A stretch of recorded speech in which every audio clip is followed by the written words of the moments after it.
اعوذ باللہ من الشیطان الرجیم بسم اللہ الرحمن الرحیم السلام علیکم ورحمۃ اللہ وبرکاتہ۔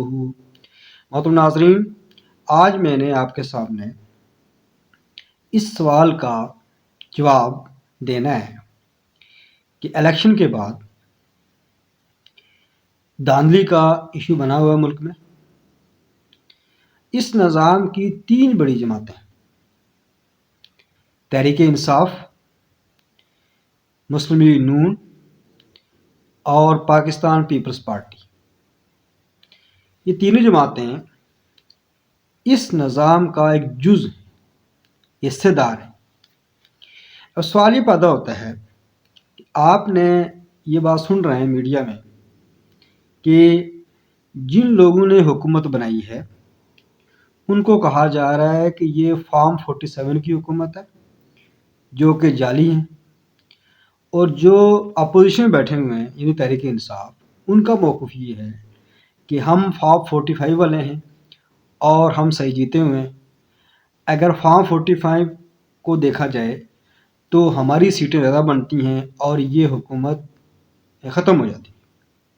اب سوال یہ بنتا ہے کہ تحریک انصاف کے دعوے کے مطابق قومی اسمبلی میں ان کی ڈائریکٹ جو نشستیں بنتی ہیں 180 بنتی ہیں۔ اسی طریقے سے ان کا موقف یہ ہے کہ پنجاب اسمبلی میں بھی ڈائریکٹ نشستیں ان کے پاس اتنی آ جاتی ہیں کہ وہ اکیلی حکم بنا سکتی ہیں۔ پھر سوال یہ پیدا ہوتا ہے کہ تحریک انصاف نے اسمبلی میں جانے کا فیصلہ کیوں کیا اور انہوں نے اس رگڈ الیکشن کے باوجود حلف کیوں اٹھایا؟ یہ ایک بڑا کوشچن ہے۔ اس کے پیچھے وجہ کیا ہے؟ آیا دھاندلی کا موقف ہے، اصولی موقف ہے، یا دھاندلی کے اصولی موقف کو سامنے رکھ کر کچھ حاصل کرنا ہے؟ اب ایک بات ناظرین سمجھ لیں کہ یہ تینوں جماعتیں، اب ایم کیو کو شامل کر لیں، یہ چاروں جماعتیں اس نظام سے بالکل متفق ہیں۔ اختلاف ان کے درمیان کیا ہے؟ اقتدار۔ 2018 کے الیکشن میں جب اسی طرح کی دھاندلی ہوئی اور آر ٹی ایس بٹھا کر تحریک انصاف جیت گئی اور وہ حکم بنانے میں کامیاب ہو گئی، تو تحریک انصاف نے یہ موقف اپنایا کہ دھاندلی نہیں ہوئی، جبکہ نون لیگ پیپلز پارٹی والوں کو حکومت مرکز میں نہیں مل رہی تھی، انہوں نے کہا دھاندلی ہوئی۔ اس بار سیم پوزیشن ہے، نون لیگ پیپلز پارٹی اور ایم کیو والے چونکہ حکومت میں شامل ہیں اور وہ یہ تعویلیں پیش کر رہے ہیں کہ دھاندلی نہیں ہوئی، یا دھاندلی ہوئی ہے تو آپ متعلقہ فورم پر جائیں، اور تحریک انصاف کو چونکہ حکومت نہیں بن رہی ہے اس کی مرکز میں اور پنجاب میں، تو وہ کہہ رہی ہے کہ دھاندلی ہوئی ہے۔ یہ مسئلہ کیا ہے؟ ان دونوں سوالات کے جواب میں اس ویڈیو میں آپ کو دوں گا۔ ناظرین، پہلی بات سن لیں کہ تحریک انصاف اس نظام کے تحت الیکشن میں شامل ہوئی، ان کو کمپین نہیں کرنے دی گئی، ان کے لوگوں کو گرفتار کیا گیا 9 مئی کے واقعات کی روشنی میں، ان سے انتخابی نشان چھین لیا گیا۔ میں نے آپ کو الیکشن کے بعد جو ویڈیو بنائی تھی نظام جیت گیا، اس میں نے آپ کو یہ بتایا تھا کہ عمران خان صاحب کی اس نظام کو بچانے کی سب سے بڑی کامیابی یہ تھی کہ انہوں نے عوام سے اپیل کی کہ لوگ 8 فروری کو گھروں سے نکلیں اور ووٹ ڈالیں۔ جب لوگوں نے ووٹ ڈال لیا تو وہ جو عوام کے اندر غصہ تھا نظام کے بارے میں اور جو پریشانی تھی، ریئیکشن ہو سکتا تھا، وہ اب ٹھنڈا پڑ گیا۔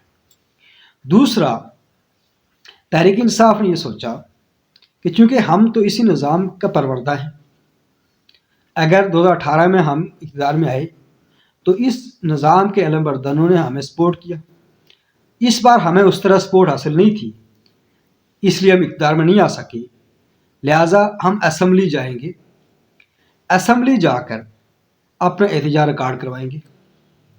اب اگر تحریک انصاف اسمبلی نہ جاتی، کے پی کے میں حلف نہ اٹھاتے، مرکز میں حلف نہ اٹھاتے، پنجاب میں حلف نہ اٹھاتے، تو الیکشن کی کریڈیبلٹی بالکل زیرو ہو جاتی اور مجبوراً اس الیکشن کو کوئی نہ مانتا. اب تحریک انصاف کیوں گئی ہے پارلیمنٹ کے اندر؟ یہ بہت بڑا سوال ہے. اس کی وجہ یہ ہے کہ تحریک انصاف کے لیے یہ الیکشن ایک حیران کن طور پر ان کے لیے ایک سہولت کاری کا باعث بن رہا ہے سیاست میں. اور ان کے لیے یہ الیکشن وہ یہ سمجھتے ہیں کہ جتنے لوگوں نے ہمیں ووٹ دے دیے ہیں، اب ہم اس بارگننگ پوزیشن میں آ گئے ہیں کہ اب ہم اسٹیبلش سے ڈیل کر سکتے ہیں اور ہمیں کچھ رعایات مل سکتی ہیں. اس لیے انہوں نے یہ فیصلہ کیا کہ ہمارے پاس احتجاج کا سب سے بہترین فورم پارلیمنٹ اور اسمبلی ہیں، چاہے وہ قومی اسمبلی ہے، KPK میں ان کی اپنی حکومت ہوگی، پنجاب اسمبلی ہے یا سندھ اسمبلی ہے، جتنے بھی ان کے وہاں اراکین ہیں.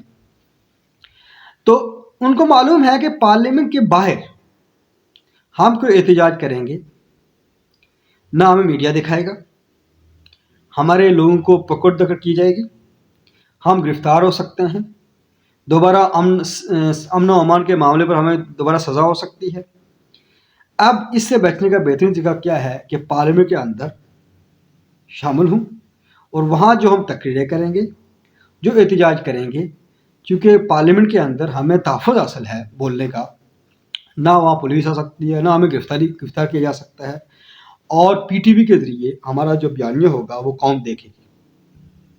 اب یہ دیکھیں آپ کہ جب شہباز شریف کی تقریر کے بعد عمر ایوب کی تقریر شروع ہوئی تو PTV نے دکھانا بند کر دیا، شور مچ گیا، پھر دوبارہ دکھانا شروع کر دیا.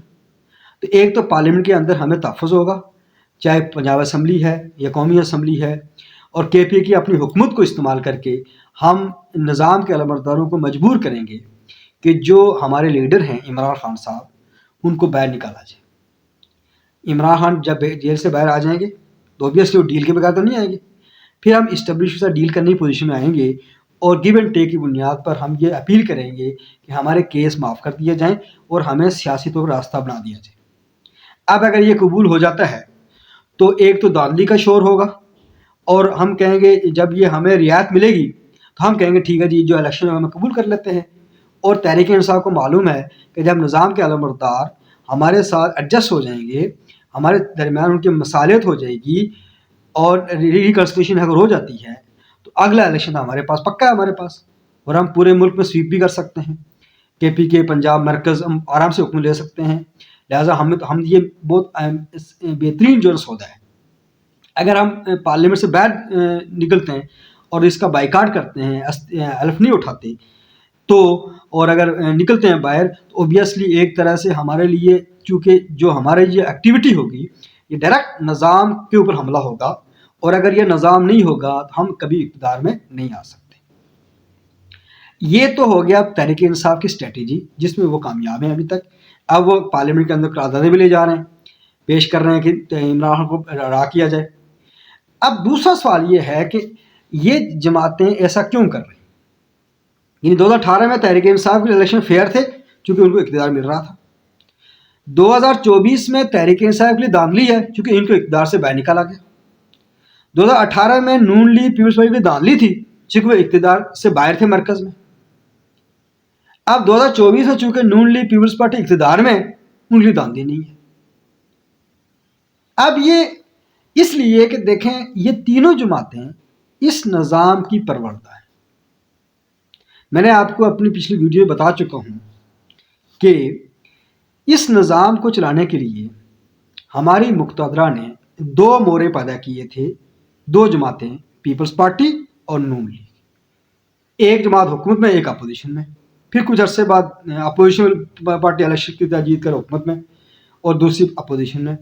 یہ نظام چلتا رہا 90s میں. پھر مشرف کا دور آ گیا، انہی پارٹیوں میں سے توڑ کر ایک نئی پارٹی کافری بنائی گئی. اور اس کے بعد 2008 کے بعد یہ سوچا گیا تھرڈ پارٹی، اس نظام نے سوچا تھرڈ پارٹی کریٹ کرو، وہ تھی PTI. PTI کی خوش قسمتی یہ تھی کہ تحریک انصاف کے جو لوگ ہیں، عمران خان کی جو پاپولیرٹی ملک کے اندر بھی تھی اور باہر بھی تھی، اور لابی شامل ہو گئی، اور عالمی اسٹیبلش میں کردار ڈائریکٹ شامل ہو گیا ملک کے اندر. اس طریقے سے تحریک انصاف کی پوزیشن مضبوط ہونا شروع ہو گئی، اور تحریک انصاف اب اس نظام کی ایک بہت بڑی جو ہے نا پلر کی حیثیت رکھتی ہے.